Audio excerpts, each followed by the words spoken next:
Ang pulong sa Dios buhi og nagalihok nga gamhanan. Labi pang mahait kaysa espada nga duhay sulab, ug modulot ngadto sa gitagbuan sa kalago espiritu, sa mga lutahan ug sa mga kauyukan, ug motugkad sa mga hunahuna ug katuyuan sa kasing-kasing. Ang tibuok nga kasulatan gipaginhawa sa Dios, ug may kapuslanan alang sa pagpanudlo, alang sa pagpamadlong, alang sa pagpanulid, ug alang sa pagmatuto sa pagkamatarong. Aron ang tao sa Dios mamahingpit, masinangkapan alang sa tanang maayong buluhaton. Paningkamuti pagayo ang imong kaugalingon sa pagpakita sa tubangan sa Dios. Ingon nga iyang nahimutan, usa ka magtatrabaho nga dili kinahanglan magakaulaw nga sa hustong paagi magapanudlo sa pulong sa kamatuoran. 2 Corinthians 5:8-10. We are confident, yes, well pleased rather than to be absent from the body and to be present with the Lord. Therefore we make it our aim, whether present or absent, to be well pleasing to Him. For we must all appear before the judgment seat of Christ, that each one may receive the things done in the body according to what he has done, whether good or bad. James 5:13, is anyone among you suffering? Let him pray. Is anyone cheerful? Let him sing psalms. Sa dili pa kita magapadayon sa atong pagtuon sa pulong sa Dios ning adlaw, gikinahanglan ang atong pagsusi sa atong tagsatag sa kakalag. Kung nanapa pa kita mga sala sa dila, sa una-una o sa buhat. Kining tanang mga salang nabuhat nato ning adlaw, mahimo lamang babag sa atong pagabuhaton ng pagtuon sa pulong sa Dios. So ang Espiritu Santo dili makatudlo siyang kamatuoran kung ana kining maong mga sala. Therefore 1 John 1:9 pahimangno kanato, if we confess our sins, God is faithful and just to forgive us our sins and to cleanse us from all unrighteousness. Alang kanimo higala nga wala pa'y Kristo diya sa mong kinabuhi. Tumuo ka kang Ginoong Hesus o ikaw maluwas. Mga buhat, Kapitulo 16, versikulo 31. Busa, magandam ta karon pinagi sa hilom ng pagampo.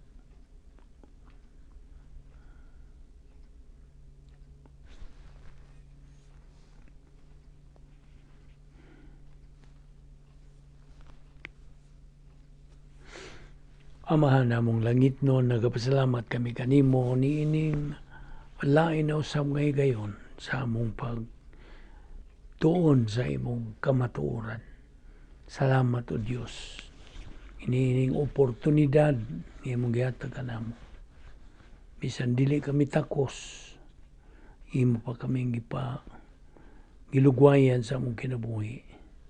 Gipaabot mo pa kami ni ining dapita karon. Pinagi lamang kini sa imong kaluoy, imong gugma, ug sa imong grasya, nga dili kami takos. Takos gani kaming itambog sa linos kalayo, apan dili kami muadto kay imo naman kaming gilukat, pinagi sa pagkamatay sa imong bugtong anak dito sa krus. Salamat o Dios sa grasya nga dili gayud namo matugkad. Grasya nga niya kami karon aron sa pagpadayon sa pagtuon sa imong pulong. Nagampo kami nga imo kaming lamdagan pinagi sa pagtudlo kanamo sa balang Espiritu Santo. Nga mula may bugtong magtutudlo sa kamatuoran. Nga kami makagatuon pagdugang niining doktrina nga among ginatunan, doktrina sa apostasiya. Kining tanan among gipasalamatan sa ngalan ni Ginoong Hesukristo. Amen. Mayong adlaw sa tanan nato nga mga subscribers, mga higala, mga followers ning atong ministry pinagi sa atong Bible study through the YouTube og so welcome kaning tanan. Abi-abi kamong tanan o kadinyong mga bag-o pa welcome. Mainiton kaming nag-abi-abi kaninyo. Okay. Padayon ta sa atong gibiyaan kagahapon. Una sa tanan. Aduna lamay duha ka matang sa mga tawo nining kalibutan na. Dili bae ug laki. Now, that is true when it comes to gender and gender differentiation. Apan, dunalay duha ka klaseng mga tao from the standpoint of the spiritual condition. And that is ang magtutuo ug ang dili magtutuo. Now,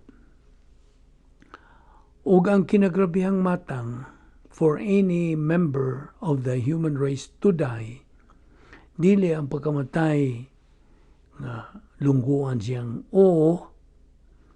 yang liog, dili ang pagkamatay nga maligsan og pison, dili ang pagkamatay gumikas kanser, gumikan sa grabe bakang disgrasya o sa COVID-19, kundi ang pagkamatay as an unbeliever. Ingon nga dili magtutuo. Mo na kinagrabihan. Tungod kay ang resulta niya ng kamatayuna sa usa ka di magtutuo, mao ang pag-antos nga wa nay pagkatapos. Eternal suffering, torments, great white throne judgment, ug dayon ang linaw sa kalayo. Mao kanay abutan. Mao kanay dangatan o destino sa usa ka di magtutuo. Ug wa na kanay pagkatapos hangtod na kana sa kahangturan ad infinitum, matud pa sa English, forever and ever and ever and ever and ever and ever. Therefore, ang worst way to die is to die as an unbeliever. Now, there are two ways for believers to depart from this life. Duha pod kapaagi. One, pinagi sa iyang pagtuman by having executed the will of God, and hence iyang gituman ang divine viewpoint purpose for his life. Ang tuyo o kabubuton sa Diyos sa iyang kinabuhi. Dinhi sa phase 2 sa plano sa Diyos. Segundo Timoteo 4, 7-8, nga diin si Pablo nagaingon og, I have finished my race course. I have guarded the faith. Henceforth, there is laid up for me a crown of righteousness, which the Lord, the righteous judge, shall give me at that day. Niyanang adlaw, and not to me only, but unto all them also that love his appearing. Apan kinis Pablo got distracted nga it cost him upat ka tuig out of his life tungod kay napadpad man kini siya sa sayop nga dapit for all the right reasons, namely didto sa Jerusalem. Kay gumikan sa kainit sa iyang tinguha nga maluwas unta ang mga Hudiyo, kay kasagaran kung mga magtutuo in apostasy will wind up musangko lang yun in a wrong place for all the wrong reasons, for all evil sa ilang kinabuhi. In Paul's case, bahin sa kang Pablo, opposite ang iyaha. He overrode the will of God. Ang gitawag og geographical will of God alang siyang kinabuhi. Ug miadto gyud kini siya sa Jerusalem bisan og buot sa Dios nga first of all gibanduan gyud kini siya sa pag-adto sa kasadpang dapit sa Espanya, west of Spain. He eventually wound up ditong dapita ug mihimo kini siya dito pag minister sod sa kapidan katuig. And secondly, on his way paingon sa Jerusalem, gihatagan kini siya maingon tang threefold warning. Ayaw gadto dito. You're gonna lose your freedom.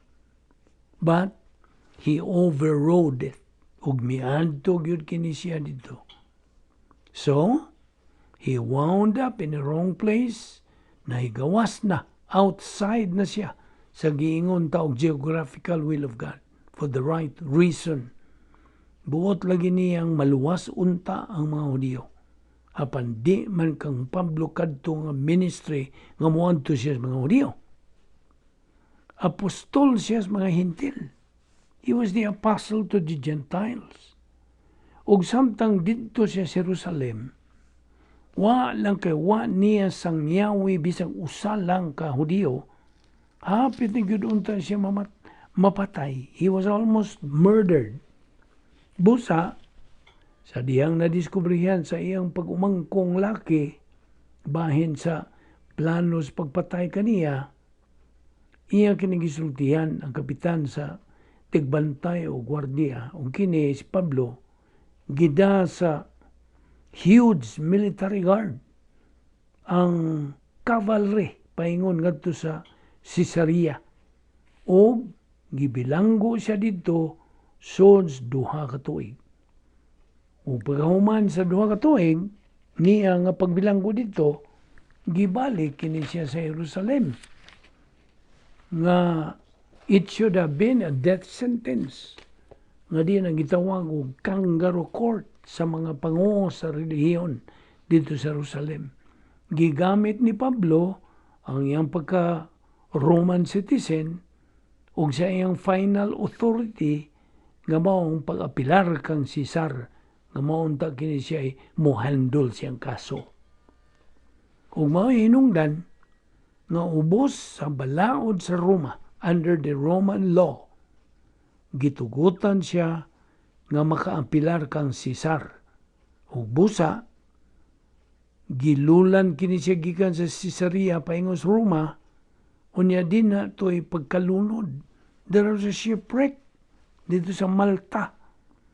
Ug naidangat ra gyud kini siya kaulahian dito sa Roma, ubos sa house arrest.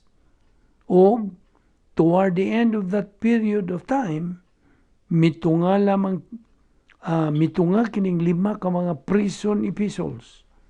Ug siya miingon diyan sa Hebrewanon 13, pray for us because the Roman policy mao nga if you are getting toward the end of this 2-year period, humans kawaluan ka buwan, 18 months, musugod kini sila timbang-timbang kon naabay posibilidad nga mo tungha ang mga magsusumbong mga accusers.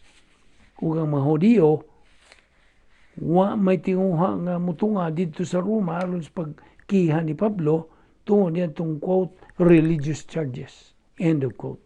Agi gamit niya ng maong terminolohiya, maingon unta kini si Caesar, unsa man ning inyong gibuhat nako, pahawa mo.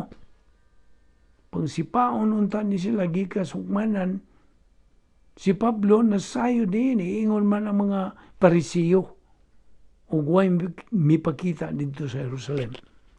So, miingon siya, og pagampo mo, kay naay kahigayunan nga buhian ko sa dili na madugay.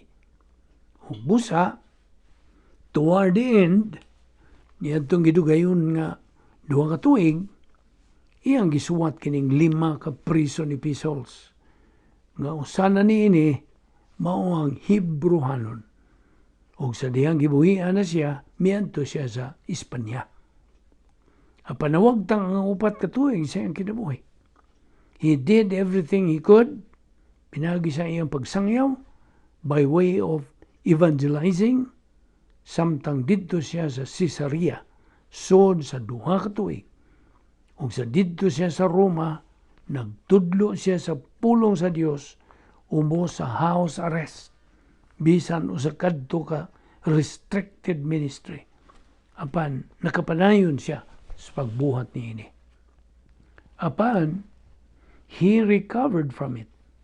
Ug mituman siya sa pag-execute sa kabubuton sa Dios sa iyang kinabuhi.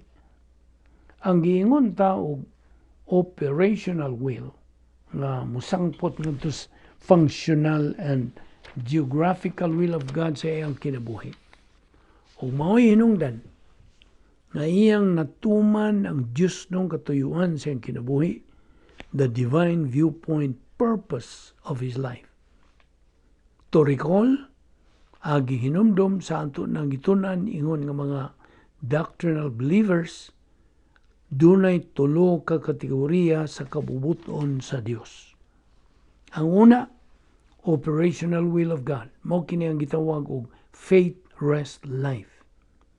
Ang magtotoo nga nanag-iya og divine viewpoint mental attitude. Karon ana siya sa bahin siyang kinabuhi nga diin makahimo na siya sa paghimo og husto, tukma, ug maayong matang sa desisyon. He is in a position now of making right and good decisions. Na nag-iya na siya gahom sa paghimo og mga maayong desisyon. Ingon man, ana na siya doctrinal nga kalig-on, doctrinal courage to make good decisions. O kini siyang magtutuuha, nagakinabuhi na o kinabuhi nga kahimutan sa Dios. He lives his life that is pleasing to God. Suma pa sa Hebreanon 11:6, without faith, without the faithless life, to please God is impossible. It cannot be done. Dili kana mahimo. The four things, upat ka mga butang diya sa Hebreanon nga dili mahimong mabuhat, that is impossible to do, mo kini mosunod. Una, it's impossible for God to lie. Imposible nga mabuhat sa Dios ang pagpamakak. Hebreanon 6:18 o Hebreanon 6:4 ngadto sa 6. Ikadua, imposible sa usa ka magtutuo nga nagapatuyang sa paglunang sa pagbuhat og personal nga mga sala sa iyang kinabuhi. Imposible nga makigambitay siya sa Dios. Ikatulo, imposible nga ang dugo sa mga baka o kanding makahugas o makatangtang sa sala, sanglit they are on the wrong level of creation. Ikaupat, imposible mahitabo. Fourth thing that's impossible, imposible usa ka magtutuo ang pagpahimuot sa Dios gawas lamang pinagi sa iyang paggamit siyang pagtuo, that is the faithless life. So, niya kining operational will of God. O this leads to good decision making. Uban siyang divine viewpoint mental attitude.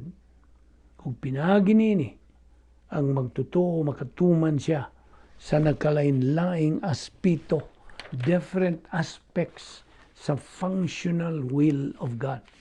Ingon man sa geographical will of God. Mao kini ang tulo ka kategorya sa kabubuton sa Dios alang sa magtutuo.